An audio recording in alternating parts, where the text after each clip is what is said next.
This is the Hidden Why Podcast, episode 1077.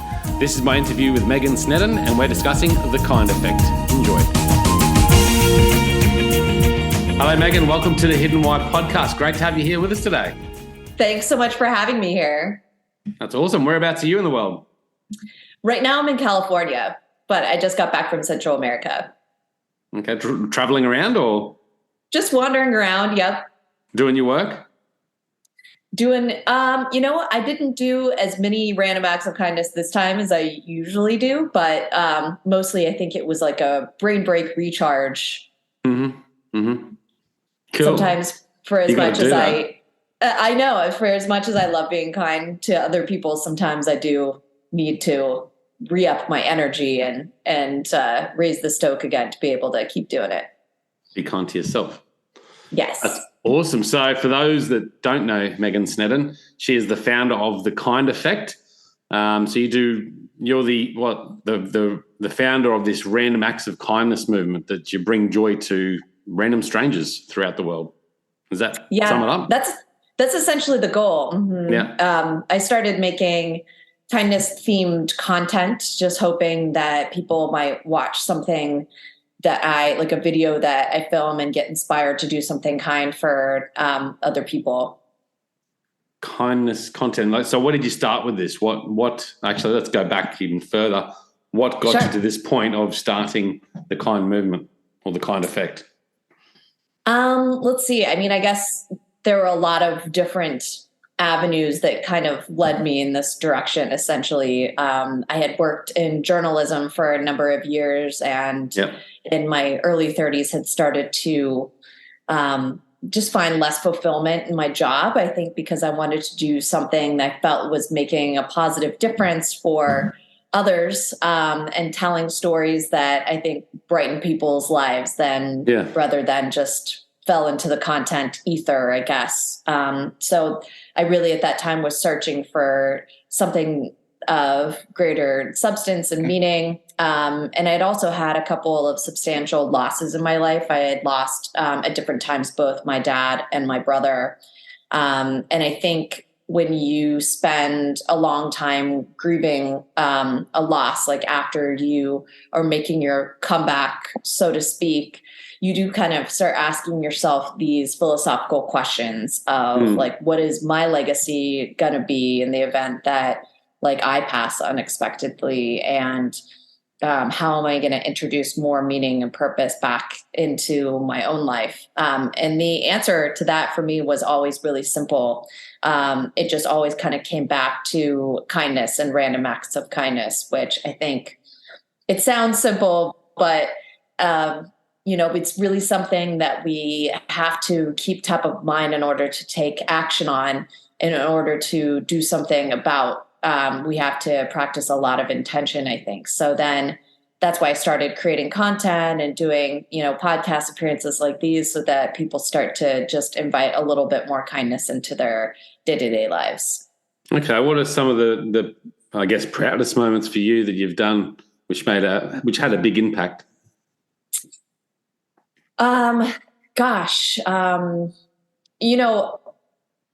There have been a lot of, I guess, every time that I do a random act of kindness, it feels like an achievement, I guess, because just like anyone else, I spend a lot of time on my phone, and I can sometimes be a little bit introverted. So breaking through the barrier that we have between other people is a big step. So I really love giving strangers flowers, and I'm nervous every single time that I do it. I might look confident, but I'm scared every time I approach somebody to give them a compliment or give them a bouquet of flowers or do any kind of random act of kindness. It's kind of, it feels like overcoming fear and making a fun and unexpected connection with somebody. But there have been plenty of memorable occasions, I think. I've seen you giving people flowers on the streets, in the parks, etc. You look pretty confident giving them flowers. And obviously you got this nerve. I guess that's what everyone says when they're nervous, and people go, no, he looks fine. Yeah, I think it's like if you were to send me bungee jumping, I'm kind of the type of person that just jumps right away instead of waiting, because that's the easiest way to just get beyond the fear. So anytime that I've gone out and done random acts of kindness, it's like, okay, we've committed to this and we're just going to go ahead and do it. No hesitation. Yeah. That's the best approach, I think, to a lot of things, is just sort of 3, 2, 1, go, you know? Yeah. Yeah. The 5-second rule. The 5-second rule. What do you, just on that, like when you're feeling nervous about approaching kindness, is what we're seeing here. What is it that makes us feel nervous about being kind? Like, you know, giving some flowers, because I often think this, like giving a compliment to someone.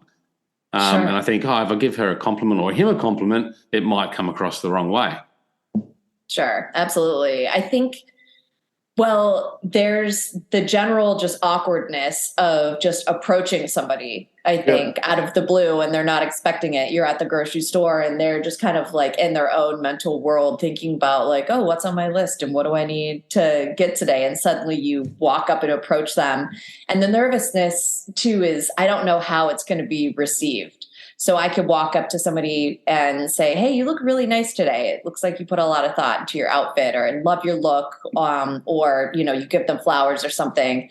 Maybe they don't want the flowers. Maybe they shun you for their compliment or look at you weird. And I think I've run all of the worst case scenarios through my head. And what I've found is, even if you get rejected in some way, it's really ultimately not that bad, versus on the other hand, if the person is open and receptive to whatever you're saying or giving to them, then the outcome is just so overwhelmingly positive that I just cut my losses sometimes with the small rejections, because they ultimately are so insignificant compared to the amount of impact that is made when a random act of kindness goes over well. Yeah, right. Yeah, good point. Really good point.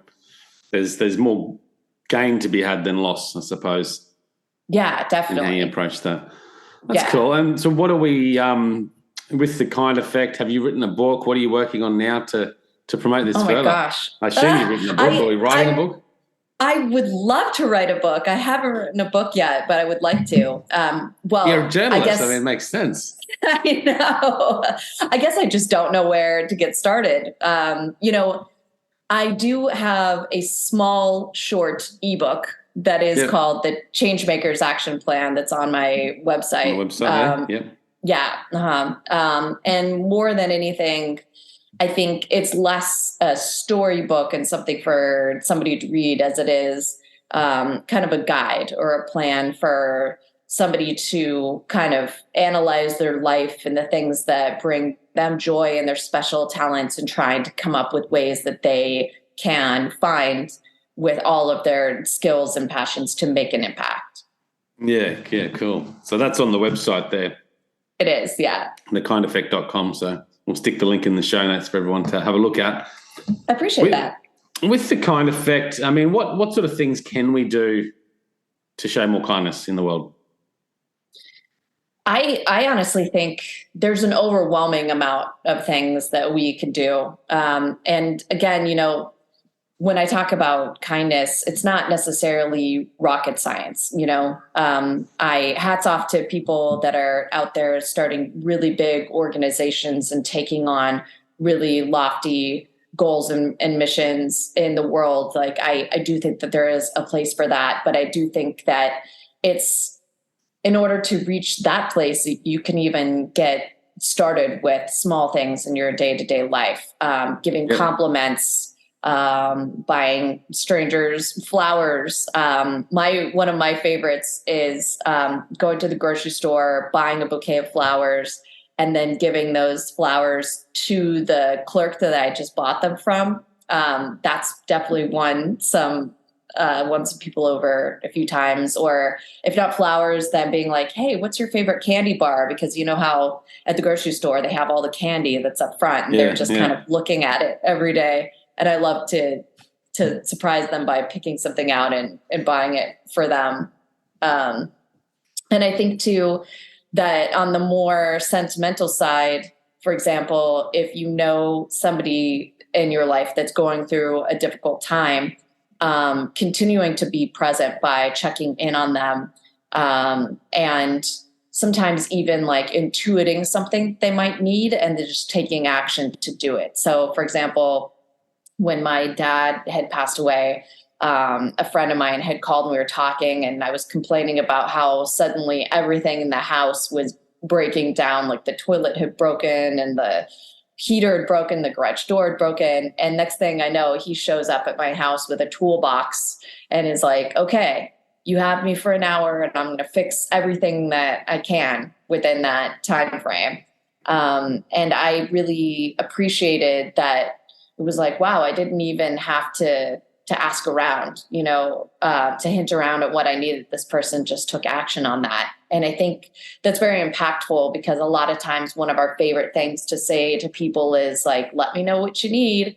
Let me know if I could do anything for you. And sometimes if you're going through a loss or like a really difficult time, it just robs so much of your mental energy that you're not able to answer really that question for someone else.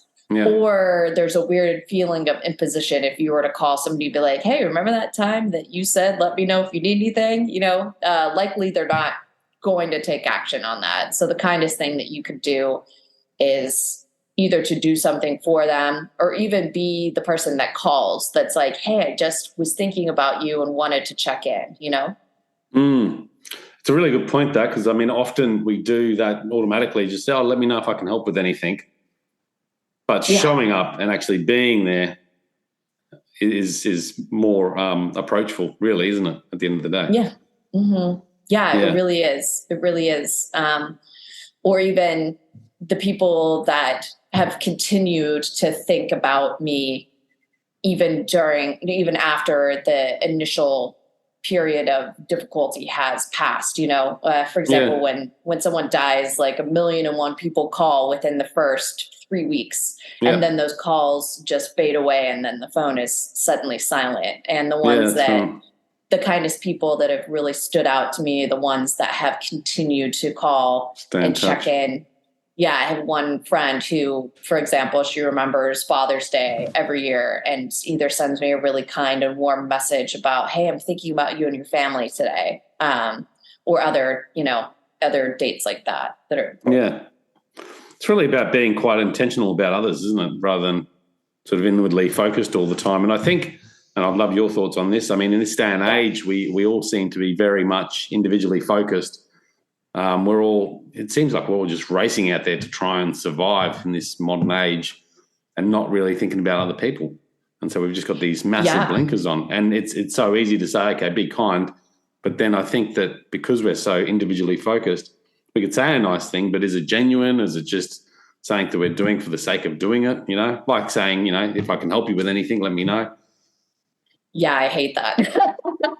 Like that without any intent, It really is so true. As I said before, promoting kindness isn't necessarily rocket science, but it is about the intention, and keeping that top of mind each day, every day, of thinking, what can I do for other people, and how can I be of service to others every day? And it can be even down to changing some of your habits, like leaving the house an extra 15 minutes early so that if you're driving in traffic, you're not swearing and just, cursing the road that everyone else is driving on because you're running behind, or being able to let others in front of you when you're on the road, or, I constantly am reminding myself to leave just a little bit earlier, a little bit more of a space cushion, so I can have those day-to-day interactions and be actually kind to people that I don't even necessarily share like a close interaction with.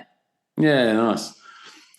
Is there a way we can start with this process without, and again, I don't want people to go out there and be non-genuine about their approach. I want them to go out there with heart and intention and have some sort of practice that they can put forward. Yeah, I think probably just aiming for the simplest stuff first. And that would be, who in my life have I not checked in on in a while that I could just, even if you don't feel like necessarily engaging deeply with them, just saying, hey, I've been thinking about you, or who can I acknowledge? For example, I have friends that are entrepreneurs that are working really hard. I can tell because I can see it on social media, or they've had certain number of wins that I've noticed. And sometimes I send messages of acknowledgement of saying, hey, I see that you're hustling, like all of your efforts are paying off, like keep going.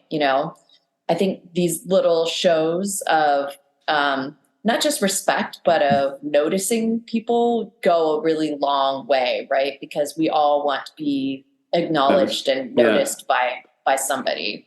That I think is a great place to start. What is superficial about that and non-superficial? But like if you look at social media, it's driven that way. So I can put up something and then I'll get a bunch of, you're so great, whatever, blah, blah, blah, all these nice positive messages back at me. I get this like dopamine hit and feel good sensation. Is that a good thing? Because it sort of, to me, sometimes I think, it creates this false reality. Sure. I mean, maybe if you're continuing that engagement on social media, but I think if you take it offline, then it suddenly adds something different to it. Definitely. Like instead of just commenting on that post about someone's success, you actually either call them or send them a text message and craft something with a little bit more thought behind it than just like, good job, Yeah. Or the automated responses, which is becoming more easy now too. Yeah, exactly. You can totally do that. So there's lots of little acts of kindness that we can do. Do you look at the science behind the kindness effect, or the kind effect, I should say? And what does that promote by acting like this towards others? I guess, I can definitely speak as an example for my own life and the mental health benefits that kindness has. Internally, for you? Yeah. So, for example, like given what I've gone through, I've definitely had my fair share of experiences with depression and anxiety.